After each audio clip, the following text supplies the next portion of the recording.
How are you doing today? Oh, I'm fine. Just fine? You have a book like this and you're just fine? Heck no, you should be holly jolly. Ho, ho, ho, ho, ho. Yes, it's the right. It's the right time of the year. When you write a book called Entering Christmasville, I mean, this, the thing that I did as a reader is right away I'm going, wow, the term home has a new definition. And what does it mean to you now that you're older? Because as children, home is a house, but as an adult, home is home. Yeah. Yes. And which kind of home? And if you look at the big That's perspective, right.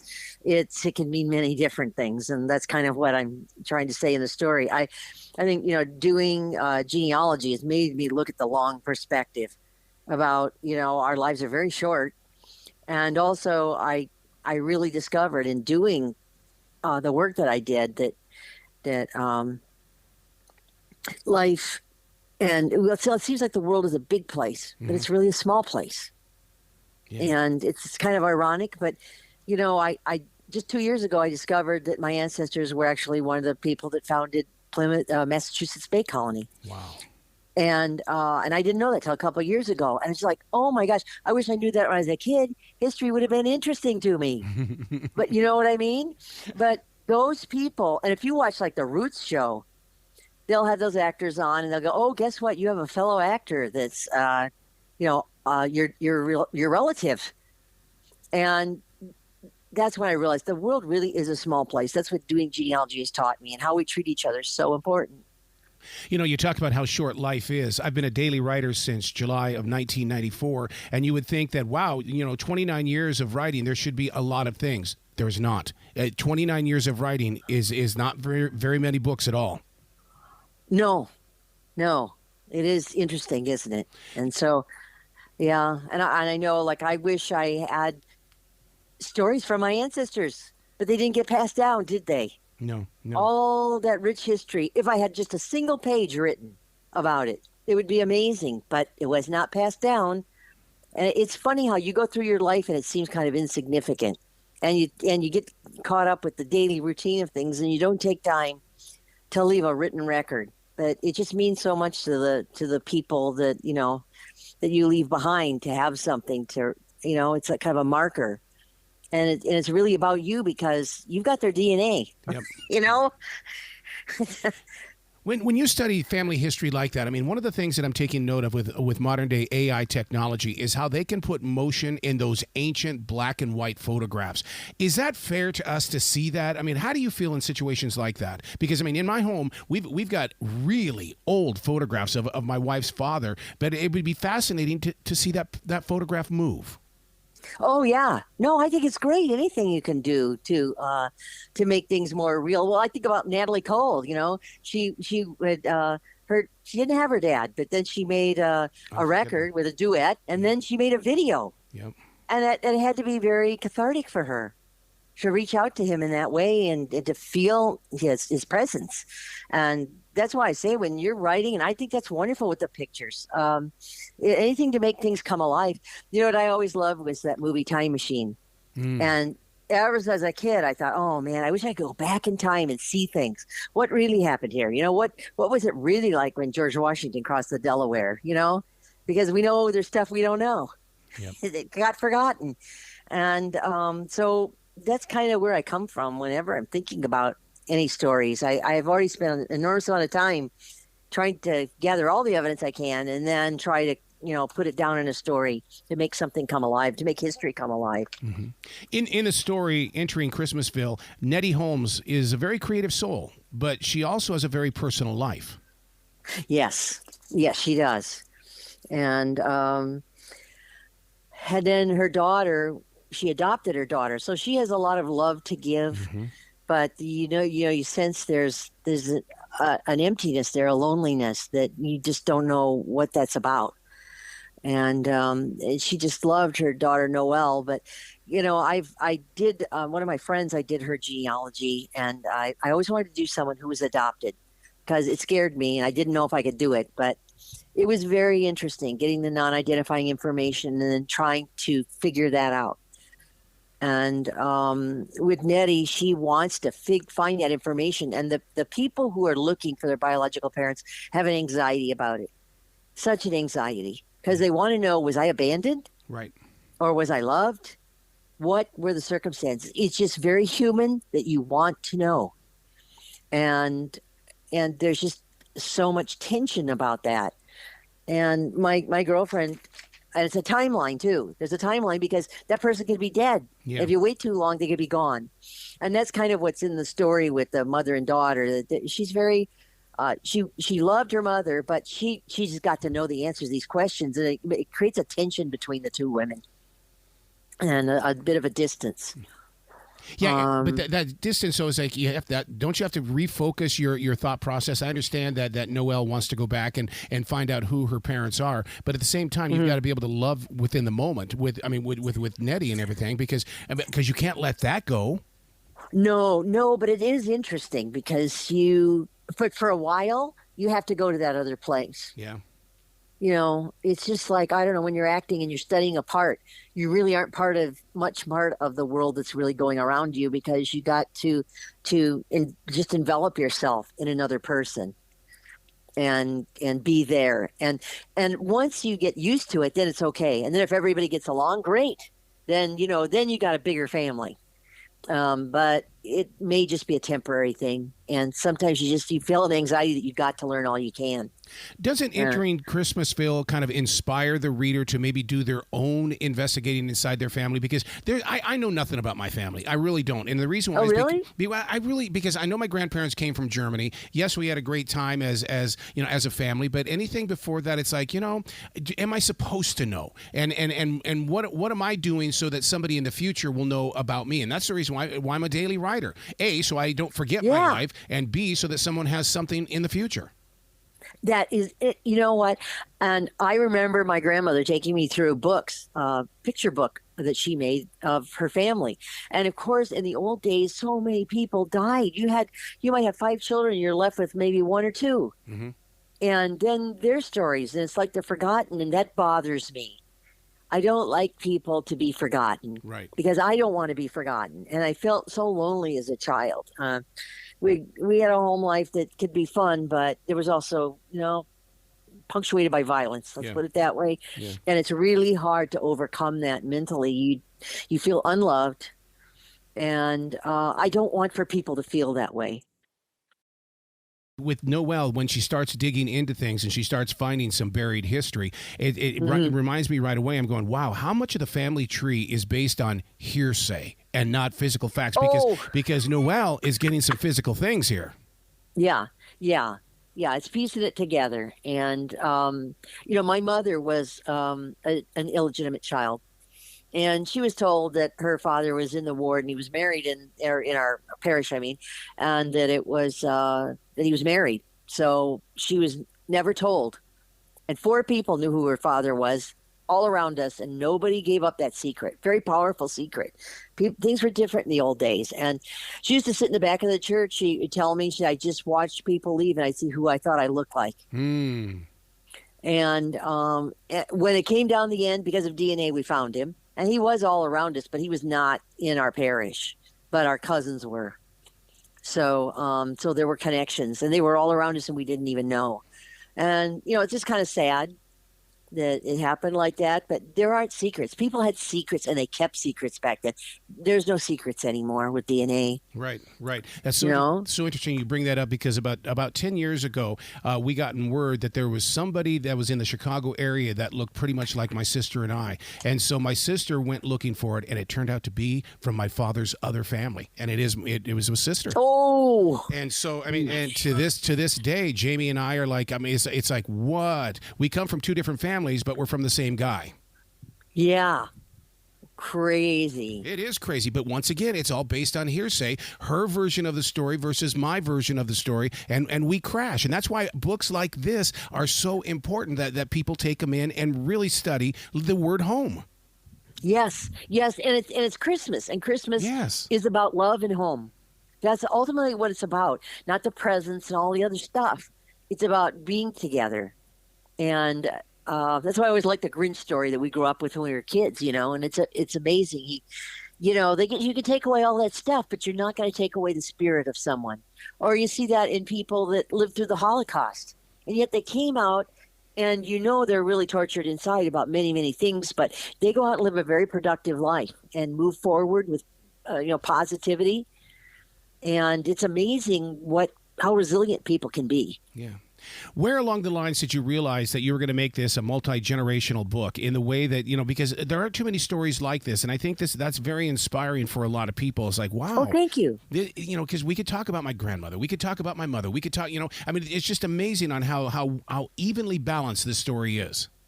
Oh, thank you. I really appreciate that. Yeah, well, I think, women usually are the people who keep the stories. Not always, but women have so many feelings, about these things. And, in my experience collecting genealogy, the men usually aren't the least bit interested, but there are men who are. And that's what I found out about my book. Once I started selling it, I thought, well, I was writing a women's story, kind of. I felt my audience was women. But I found out otherwise. I mean, there's, guys working out at the gym, probably those kind of workout rats probably aren't going to be interested in the book. But men who believe in their faith and are more tender like that, they just wrote back and they told me they love my story. Yep. And I was like, well, I did not expect that, but it is true. And there's a lot of men who do genealogy too. And it's funny the stuff that can happen in a story. I mean, it's like reading it. You couldn't make it up in a screenplay. Right. You know what I mean? Some of real life is way better than something you're just going to just make up. So true. And when I started when I was 15 doing genealogy, and my great great grandfather was in the Civil War, all the way up through his unit was up through Gettysburg. And he was wounded at Chancellorsville. But anyway, the thing was, I thought he was a hero. And I just oh, man, I got to know more about him. And then, as it turned out, later in life, I found two elderly relatives. They were each 97 years old and in a nursing home. And I went to see if they had perfectly sharp minds. And they said, yeah, did you notice that? Well, first of all, I found out that one of the relatives said, did you know that my family murdered somebody in your family? Whoa. And I'm like, what? And so the man who was in the Civil War, one of his daughters was murdered. And so and what happened was they said that on his deathbed, when that guy was dying, he said, I don't want to die. I'm scared. I'm scared. And his wife said, what are you scared about? You're going to go see God. It's all going to be all right. Just be at peace. He goes, no, that's just it. I don't want to see God. I murdered your sister. Oh. And she was 8 months pregnant and no one knew. And then he turned around and married her sister. Wow. And so anyway, as it turned out, I found these other two ladies that were, 97. Yeah. And the last one said, did you notice that nobody in the family knows about Charles? And I said, yes. I talk to people and they go, there's no Charles in the story. And I go, yeah, I know I am. I descended from him. And he goes, no, there's no Charles in our book of names, as he's not even in there. And I just was baffled by that. She said, did you notice that his name is I said, yes, that did come up and I don't understand. She said, well, that's because he was molesting his own daughter. And then she got pregnant and he married her off. Then I knew why he killed her. Wow. Can you imagine? No. He probably figured out that's not his baby. Yep. And he poisoned her with arsenic. And so if that's a horrible long death and you're 8 months pregnant, horrible.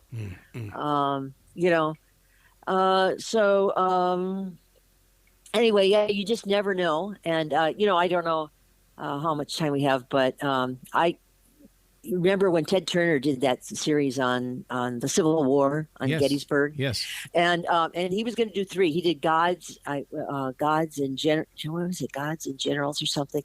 Anyway, and that was the second one. And then he was going to do a third one, but he never did. And it was going to be the last full measure. That was actually the story about my ancestors' time in the Civil War. And there's the man whose diary they took. Oh my gosh, they based it off this diary that he wrote, and he was an amazing diary, and he was such a wonderful man. and he couldn't be more different than my ancestor. You know, when I would read clips in there that, some people are grumbling and they're unhappy. I thought, that was probably my ancestor then, I suppose. But it was very funny. He tells a story about one day he got leave in Washington, D.C., and he thought, I'm going to walk over and stand on the White House lawn so I can tell my parents I stood on the lawn. You know, they'll be so excited. And he said, I was standing there, and all of a sudden the front door opened, and it was Abraham Lincoln, and he came out and picked up a newspaper. Wow. And he was just standing there. He was just in awe. It's like, oh, my gosh, he came out, picked up the newspaper, and Abraham Lincoln waved to him, and he said, what unit are you in? And he said, oh, the 1st Minnesotas. Oh, they're the best fighters we've got. And, yeah, he talked to him for a few minutes. He said, now, young man, I got to go in. I got a lot to do. And he goes, okay. And he was leaving the White House. He threw his hat in the air and he was yelling like, yippee. He said, I can't believe I'm going to be able to tell my family I met Abraham Lincoln. And, you know, even though my ancestor was a disappointment, I love that man. And I always wanted to do a story of it. So I thought it was funny that Ted Turner never did do it, because I'd love to do that story. Wow. It's very interesting. Wow. So, you know, real life is so much more interesting. And even though my characters are fictional, it's really kind of based on my work doing genealogy. Yep. So when I was a kid, we'd drive up to Elkport, and that's where my ancestor was from. And he went to that church that I have pictured in the book. And that's the only thing that really survived the tearing down of the town. There was a flood, and so that's why Elkport is a ghost town, because they tore everything down. But some of the local people saved the church. Wow. And it's a beautiful little church. And I just had so many fond memories of going there as a young person and tromping through the cemeteries. And, you know, it was all different before Roots. Yep. Yeah, Roots changed everything. And then Centennial came out. And that's when I really knew I wanted to be a writer. So I thought I want to take all of my genealogy and write a story, a sweeping story like, say, Centennial. And I thought I was very inspired by that. So I got on the board of a historical society at one point, and then I started writing these cemetery tours as a fundraiser. And it was really interesting because I have a kind of a film background, and I've written screenplays. I knew how to do it because I lived it. So I just wrote a whole story where small groups would come up and they meet at a grave, and someone would tell a story, and then we'd reenact scenes with stagecoaches and antique fire engines and all kinds of fun stuff. It was a fun community project, and that's how I found my voice. Wow. Was doing all those. Before then, I was very insecure, and then I didn't think I could do it. Yep. When I started this book, I actually Richard Paul Evans is my mentor. And yeah, he's a tremendous man. Well, he's known as the king of self-publishing, and he started with the Christmas box, and that became a movie with Maureen O'Hara and Richard Thomas. And I always loved that story. So I thought, you know what? I want to read the book. Because one of my screenwriting friends, you should write a book and then write the screenplay. You'll make a lot more money. Yeah. And so I always had that on my mind. And so I thought, you know what? I need to keep reading books and comparing them, see how you adapt stories, things like that. So anyway, I went ahead and purchased the book, and then there was a button there. It said, do you want to follow the author? I thought, well, I need to learn about this technology. And I thought, yeah, what the heck? Let's follow him and find out what he does, how he uses it, the internet and such. And so I clicked on it, and about 3 weeks later, he sent out emails to everybody and said, I'm starting a new writing class, and we'd like you to join. And it was very inexpensive, too. Wow. It's like $16 a month. Wow. And we have weekly meetings, and we read to each other and give each other feedback. And then we have other classes where Richard comes on and teaches us marketing. And, it's just amazing. And you know what? 10 months later, I had a book. It was done. That's beautiful. That's beautiful. Where can people go to find out more about you, Patricia? Because this is book one of a series of ghost towns. So I want people to follow you because you're going to probably take every bit of those lessons you've learned, and you're going to teach future writers as well. Yes, I am, and I want to create a podcast too about history, like Profiles in Courage. Mm-hmm. I love that series, and I want to redo my Pint-Sized Pioneer program so that people can use it or download it and use it too. I'm on my book is for sale on Amazon and Books A Million. And you can go on my Facebook page. It's PM Boardman Author. and you can contact me there. And if you want an autograph copy, you can contact me from there, and I'll mail it to you personally. So anyway, that's how you would contact me. And thank you so much for letting me come on. Absolutely, because I expect to talk to you when book 2 is ready to go. I don't want to rush you, but we're going to have to get it booked. No, it's going to be about Utah. The next story is going to be set in Utah, nice. in a ghost town is a mining town during the Depression.